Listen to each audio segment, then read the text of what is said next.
Good afternoon. Welcome all. Let me first thank Mr. John Kennedy and Dr. John Hattendorf, who let me come in today to present to you a topic that's been near and dear to me since 2008, entitled Global Arms. Now, I'm going to talk about global security cooperation and its long-term implications, its deliverables on the exporting of international training on a macro level. And why I'm giving you this presentation, the slide presentation is going to illustrate the exporting of international naval sea power and naval officer leadership connected with the Naval War College right here at Newport through their Naval Command College and the Naval Staff College presentations. And that will give you a sense of the third volume, what will be a 5-volume collective series when it's all said and done, that being Global Arms of Sea Power, the Newport Experience. Now, the Global Arms series basically connects with international military officer exchange programs. That began in 2008. March of 2008, I was getting ready to launch another story at Fort Leavenworth, Kansas, because we were living in Lawrence, Kansas at the time. And my plan was to write another history on the founding of Fort Leavenworth. Okay, and as I was gearing up, preparing in that research, I got to talking with some of the post-historians connected with the Command and General Staff College at Fort Leavenworth, Kansas. And they heard about what I wanted to do, and they came to me and said, no, you got to stop the presses there.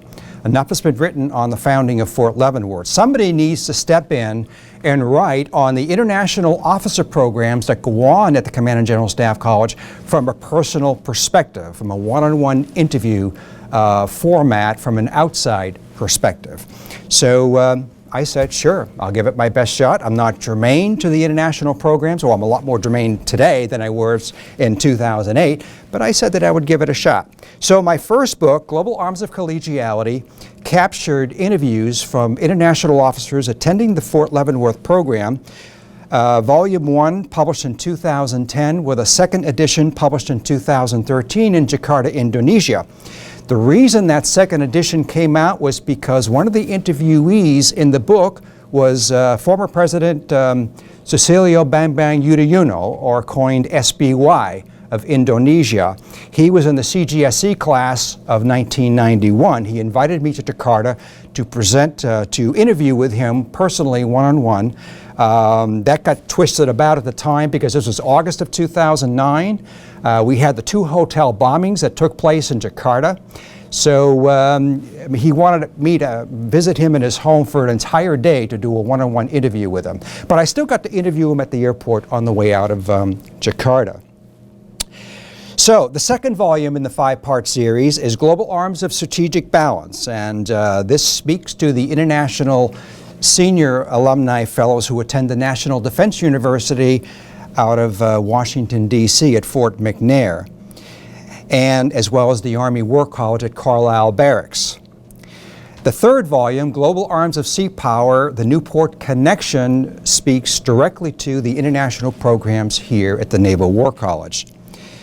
Volume 4 will capture Global Arms of Air Power, and Volume 5 is going to wrap up the series, will capture Global Arms of the Americas, strategic strategies across the Americas.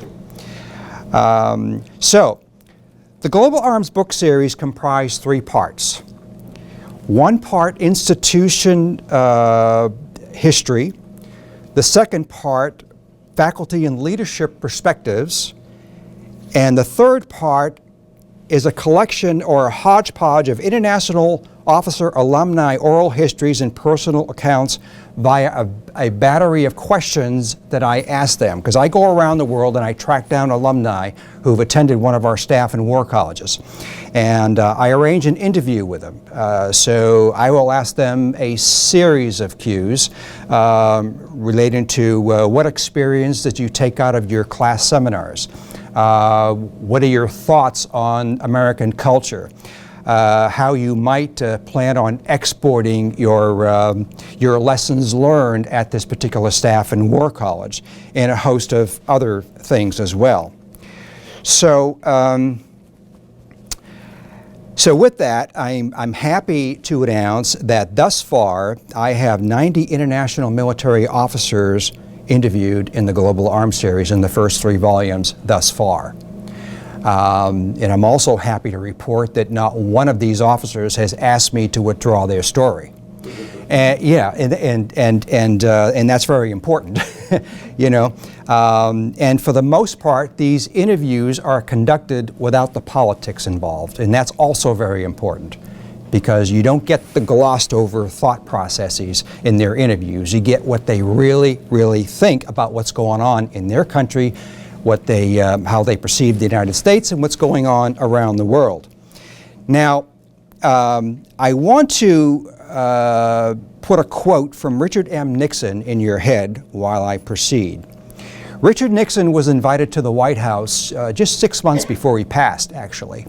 He was invited there to address a group of political scholars, and he was talking about leadership. And in this quote, he was specifically talking about that of Boris Yeltsin. And he said, listen, it's important that we understand, we know the man and woman from the heart and the mind, so we can better understand how he or she is going to lead their nation. Okay, and that's very important. With that, at Fort Leavenworth, Kansas, there was a student in 1964 by the name of Major Zia-ul-Haq of Pakistan. How many of y'all remember that name? Does that ring a bell to you? Okay. Well, you know, he went on to become a 4-star general. He went on to become president of Pakistan. But while he was at Leavenworth, not only was he a very astute, intelligent young officer, but he embraced the American culture left, right, and center, literally. He loved everything about America. He loved his sponsors, Ed and Dolly Gordon, who he often visited in their home on the weekends. He enjoyed going to the only McDonald's in 1964 in Kansas City, which is about 40 miles from the post, okay? He loved all things America, and through second and third persons, according to, he quipped on the way out of Leavenworth upon graduation. He said, you know, if I'm ever in a position of power to transform my nation to that of a democracy, such as what we have in the U.S., I'm going to do it. But of course he didn't. Those of us who know Zia's history, he actually went the other way. But an interesting question is, even if he wanted to transform his nation into a democracy such as ours, would he have been successful in doing so? I would say probably not. So there you have it. So this work, the series in its collection, is an insight to the international military education and training dimensions of the United States Military Student Fellow programs. The backdrop to these works is the United States security cooperation assistance through international military training programs. Now, security assistance refers to a wide range of training courses in U.S. government programs through which the U.S. aids other nations to defend and preserve their own national security in support of U.S. foreign policy objectives. IMET programs are part of many building blocks of American military multilateralism in foreign professional military education at U.S. elite military schools. Now, in FY 2013, security assistance, education, and training sales to foreign countries totaled about $447 million. You know, that represents about 1% of the total State Department's budget. That's not a bad investment. That's a pretty cheap way, I think, to bridge international security and cooperation. It's a good way, a cheap way to bring on friends and partners from all over the world to ally with us. So these educational exchanges could often be thought as an experience in the life of a young college student spending an entire semester abroad. But the most influential in affecting global security and public policy are the international exchange programs that happen at these schools, because these exchange programs are structured to befriend, build trust, and gain intercultural understanding with a shared frame of defense reference. So the result of these exchange connections is a worldwide epistemic community of educated military officers. Okay? These oral biographical sketches reflect a family of nations through subsets of personal accounts of the student's experience through their own lens, and again, it's usually without the politics. They reflect on experience in the U.S., in the classrooms, their dialogue in the seminar groups that they often meet with, out on the field trips of their new acquired friends and partnerships, and how they might export U.S. defense education models around the world. So these international portraits reflect an education in culture, linguistics, and geography, but most extraordinary from these exchanges is that we learn that cultures are indeed a product of institutions, and these cultural windows capture a piece of our own mosaic of humanity in how one thinks and are shaped by our life's experiences.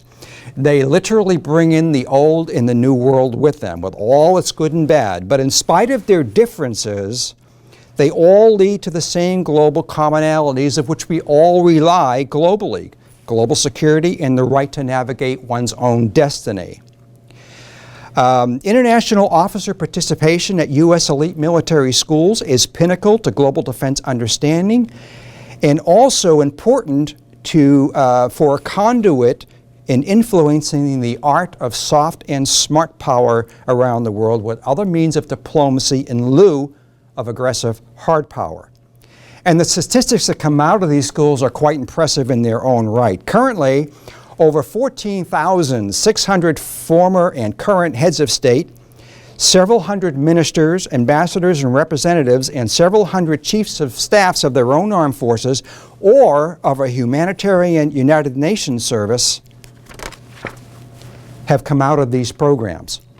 About 45 to 50% of these graduates are promoted to flag rank or higher, and for some nations' senior military leaders, attendance to one of these elite military schools is a requirement for advanced promotion. Now, the international military officers and fellows learn the American way of life through a series of field studies programs, outside the classroom. They learn about American human rights, democratic norms of society, U.S. government institutions, the political process, the judicial system, the free market system, the media, education, health and human services, diversity in American society, civil and military society. But more important than that, these international students see the warts and all. They see everything about America. They see the poor communities, the penal institutions, the homeless shelters, nursing homes, VA hospitals. And these field trips are a way to correct any misperceptions that we may have accumulated over a lifetime. And it's a way for folks to ask questions about our society. Back in the 1990s, an international officer, while touring some penal institutions, turned to his instructor and said, "Why is it that so many of the inmates in these jails made up of color? African Americans, Hispanic Americans, Asian Americans?" And that's a tough one to answer, isn't it? Another international officer, while touring Indian reservations, really thought in his mind that the American Indian was still held captive to their reservations. He didn't know that the American Indian is as free as you and I. So these are some of the misconceptions that we can clear up, and it's a way of gaining an understanding of who we are and why and how we do, we do the things we do. Another important element to these international exchanges is the sponsor programs.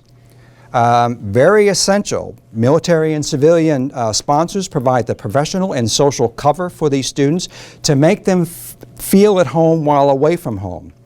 Organizations like Operation International, Lansing and Leavenworth, Chamber of Commerce at Fort Leavenworth, Kansas, started in 1952. We have a chapter of People to People International out of Kansas City. This program was developed by Dwight David Eisenhower during his early years as president, because he said there's got to be a better way to bring people together opposed to going through another hellacious war such as World War II. And right here at Newport, we depend on a robust community of civilian sponsors that come from all over Newport and beyond. And these social interactions nurture a positive perspective of the United States that fosters a shared experience across national boundaries. And some of the stories, the backstories to these sponsor programs are quite interesting, and I'll share one that's rather humorous, I think. Back in the 1970s at Fort Leavenworth, Kansas, this sponsor, who typically had African officers invited into her home from Central Africa, and this one up-and-coming officer, he would be invited to her house 2 or 3 times a week. They would have dinner together, and he would sit on the living room floor and watch TV together. But while he was sitting on the living room floor, he was in a habit of taking notes. You never knew what note-taking he was doing. He was always writing things down. Okay. Some years later, he became in a position of power, and he was part of a coup d'etat in his nation. And then she later quipped, "Well, that officer probably planned that coup right here in my living room." So, you know, a little bit of humor that goes behind some of these things. Now, some would argue that the difficult measure of IMET's success in a positive yield is hard to collect. But the intangibles from these programs are subtle in the lasting impressions of a common human interest that we all share. And there have been members of Congress, you know, who haven't been for the program, International Military Assistance, and there have been many members who are for the IMET program. My friend, late Representative Joe Moakley, once argued, you know, I think we need to be out of the business of these international military exchanges. You can't force democracy at the end of a bayonet, okay? Counter to that, we had congresspersons like that of Congressman Ike Skelton out of Missouri, who often said, and he told me on a one-on-one interview with him several years ago in writing the first volume, he said, you know, we have to have these programs. We turn out far many more winners of friendships and cooperation around the world than we do the few bad apples who might decide to turn tyrant. So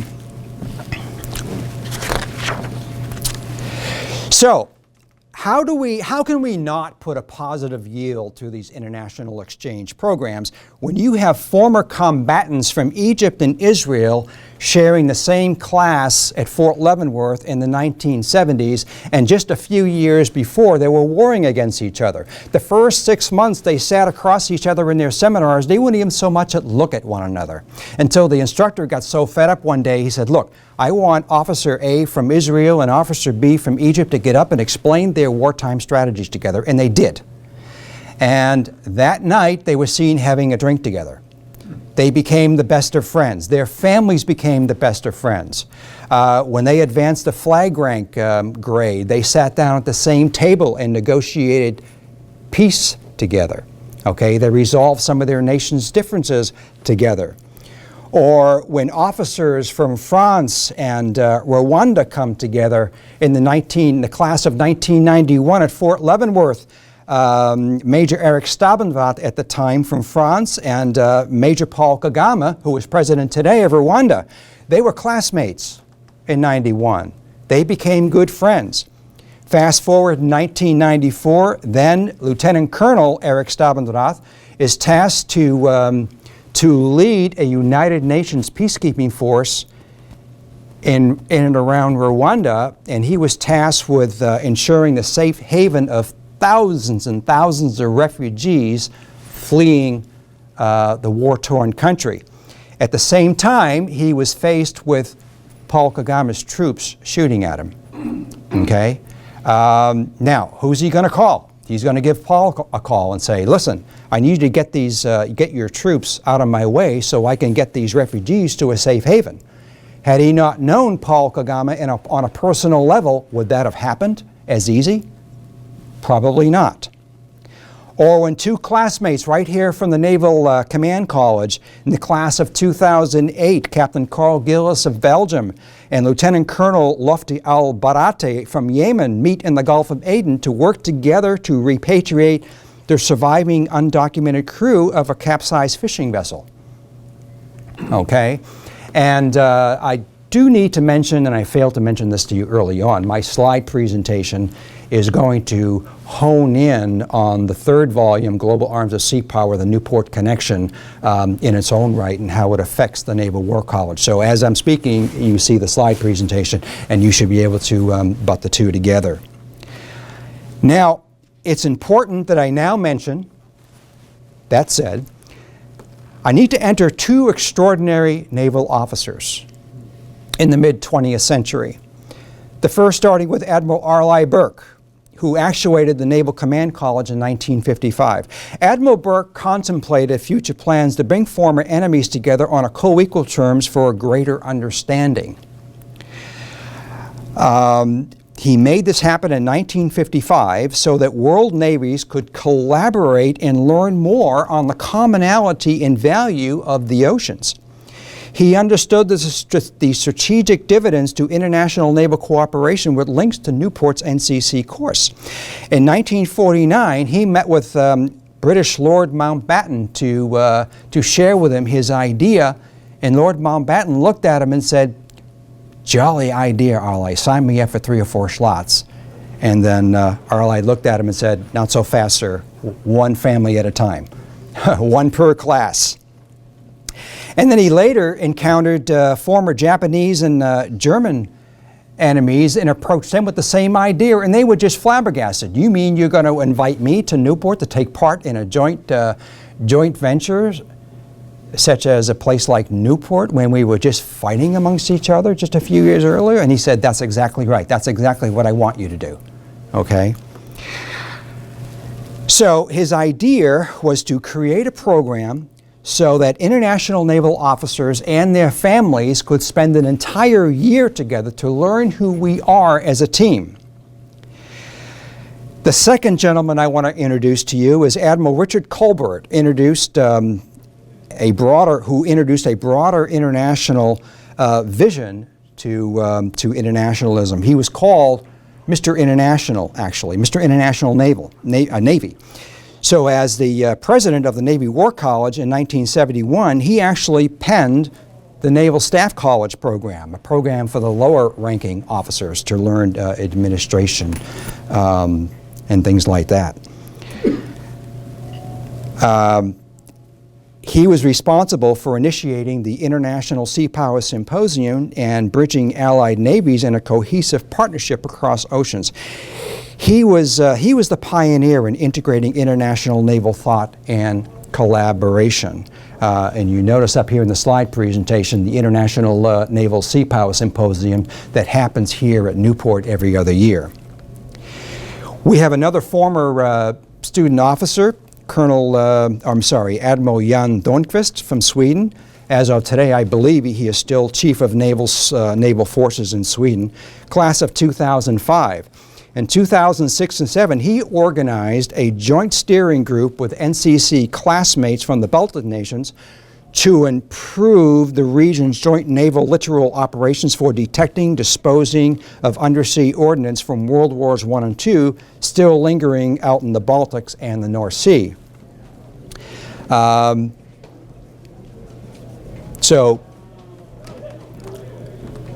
Had he not attended the NCC class of 2005, would that process have been just as easy for him? Maybe yes, maybe no. Again, Captain Carl Gillis from the class of 2008. And this is the real value of naval collaboration. In 2010, while commanding a frigate in the Gulf of Aden, 70 nautical miles south of Yemen, Captain Gillis comes upon a capsized fishing vessel with 11 of its 15 surviving crew sitting on its hull, signaling distress. The survivors were of different nationalities, but they were not documented, and most didn't have, most didn't have documentation. So Carl called upon his former classmate from Yemen to help him repatriate some of these fishermen to their place of origin. And now, would this effort otherwise would have taken many days to resolve had he not had a contact right there in Yemen to help him along with this process. In 2010, the U.S. Navy reaches out to Vietnam.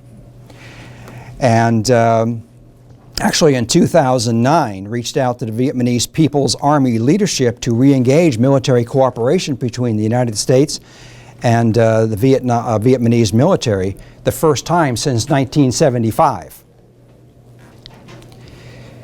And this outreach came with an invite for two of their best naval officers to attend the Naval Staff Course class in the class of 2012. His name was Major Hai. He's the one that I interviewed in the book. He is today the assistant to the director for the Vietnamese Defense Institute for International Relations. And he promotes defense cooperation and organizes military delegation exchanges. But he got to spend an entire year here at Newport, and who knows, I mean, the treasure trove that he took back with him to share with his fellow colleagues and his nation could very well have been remarkable. Hai shared his country's passion, his country's history. He also shared his country's passion for Ho Chi Minh, who is, in many parts of Vietnam, still revered as a great hero in the hearts and minds of over 2/3 of the population. So this kind of tells us how, indeed, history catches up to us all over time. Rear Admiral Emeril Eftimov from Bulgaria in the NCC class of 2005 as well. He was born of an earlier generation of East Bloc strategic thinking with no Western standard of military thought before attending Newport. In 1992, he did graduate from the Senior Staff College of St. Petersburg, Russia, but his prior Soviet military training was in war mission techniques and tactics, and that's very different from the decision-making models he learned here at the Naval War College.